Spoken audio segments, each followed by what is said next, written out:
Hi viewers, welcome to Shyama's cooking. இன்றைக்கி நல்லா ஹெல்த்தியாக டேஸ்டியான பாசிப்பயிறு சாதம் எப்படி பண்ணுறதுன்னு குயிக்காக பார்த்துடலாங்களா? இந்த சேனலை இதுதான் ஃபஸ்ட் டைம் பார்க்குறீங்கன்னா ப்ளீஸ் சப்ஸ்கிரைப் பண்ணுங்கள். ரொம்ப லேட் ஆகுதுங்க, குயிக்காக பார்த்துடலாம். ஒன்லி 5 மினிட்ஸ் தான். பாருங்கள், ஒரு பவுலில் நான் இங்கே 1.5 கப் ரைஸ் எடுத்திருக்கேன். இது கூடவே நான் 1/2 கப் பாசிப்பயிறு எடுத்துருக்காங்க. இதை நல்லா வாஷ் பண்ணிவிட்டு ஒரு 1 hour ஊற வச்சிடலாங்க. குக்கரில் நல்லா கீயோ இல்லை கிரவுண்ட்நட் ஆயிலோ தாளிப்புக்கு தகுந்த மாதிரி ஒரு 2-3 ஸ்பூன் நம்ம விட்டுக்கலாங்க. கடலெண்ணெயோ இல்லை கீயோ விடும்போது நல்லா வாசமாக இருக்கும். அதுக்கப்புறம் எண்ணெய் காஞ்சதுக்கப்புறம் கடுகு 1 ஸ்பூன் ஆட் பண்ணிக்கலாங்க, எப்பயும் போல். கூடவே நல்லா வாசத்துக்கு சீரகம் நல்லா 1.5 ஸ்பூன் ஆட் பண்ணிக்கலாங்க. இது லைட்டாக பொரிஞ்சு வந்தது உன்னையுமே நான் இங்கே 1.5 கப் ரைஸு 1/2 கப் பயிருக்கு 2 நார்மல் சைஸ் பச்சை மிளகாவும் 2 நார்மல் சைஸ் வரமிளகாவும் எடுத்திருக்கேன். நீங்கள் காரம் கம்மியாக யூஸ் பண்ணுவீங்க அப்படின்னா நீங்கள் இதை விடவே நீங்கள் கம்மி பண்ணிக்கிங்க. ஒவ்வொரு பச்சை மிளகா ஒரு வரமிளகா ஆட் பண்ணிக்கிங்க. கூடவே கருவேப்பிலை ஆட் பண்ணுறோம், ஏன்னா இதுக்கப்புறம் நம்ம மிளகாத்தூளெல்லாம் ஆட் பண்ணுவோம், அதனால் கம்மியாக ஆட் பண்ணிக்கலாங்க மிளகாயை. இங்கே பெருங்காயத்தூள் நம்ம போட்டுக்கலாங்க. கூடவே நம்ம 4 மிடில் சைஸ் தக்காளி கட் பண்ணி வச்சுருக்கோம், அதையும் ஆட் பண்ணி நல்லா வதக்கிக்கலாங்க.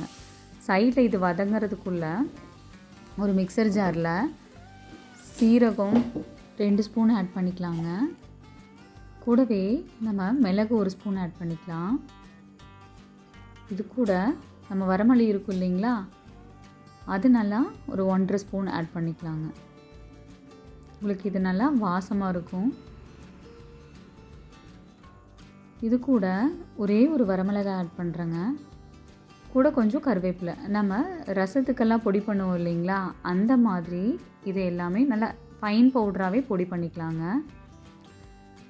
தக்காளி பாருங்கள் பாதி வதங்கிருச்சு. இந்த டைமில் 1 ஸ்பூன் சாம்பார் தூள் ஆட் பண்ணிக்கலாங்க.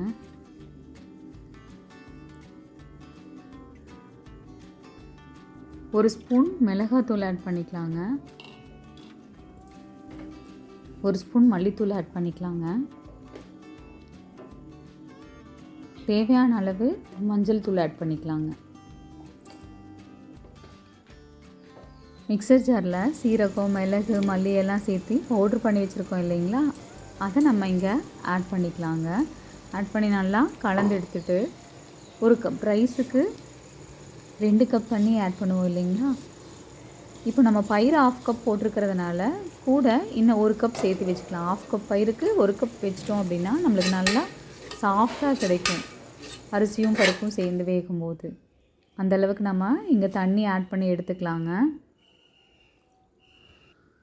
ஒரு 5 மினிட்ஸ் கழித்து நல்லா கொதி வந்ததுக்கப்புறம் பார்த்திங்கன்னா நம்ம ஏற்கனவே ஊற வச்சுருந்த பாசிப்பயிறு அரிசியை நல்லா வாஷ் பண்ணிவிட்டு நம்ம இதில் போட்டுக்கலாங்க. இதுக்கு தேவையான அளவு உப்பு சேர்த்துக்கலாங்க.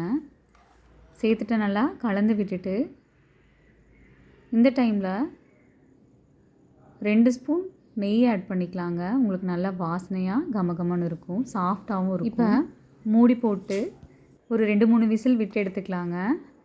2-3 விசில் விடும்போது பார்த்திங்கன்னா நம்மளுக்கு நல்லா சாஃப்டாக கிடைக்குங்க. பாருங்கள், நல்லா ரெடி ஆயிருச்சு. நல்லா வாசனையாக சாஃப்டாக பாசிப்பயிறு சாதம் ரெடி ஆயிடுச்சுங்க. இது நம்ம லஞ்சுக்கு தான் சாப்பிடணுங்கிறது இல்லை, என்னைக்காவது நம்மளுக்கு மாவு தீர்ந்துருச்சுன்னா இல்லை கொஞ்சம் டயர்டாக ஃபீல் பண்ணோம்னா நைட் டைம் கூட நம்ம சாப்பிட்டுக்கலாம். லைட்டாக தான் இருக்கும். இந்த ரெசிபி உங்களுக்கு பிடிச்சிருந்ததுன்னா ப்ளீஸ் சப்ஸ்கிரைப் பண்ணுங்கள். தேங்க்ஸ் ஃபார் வாட்சிங். ஹரே கிருஷ்ணா.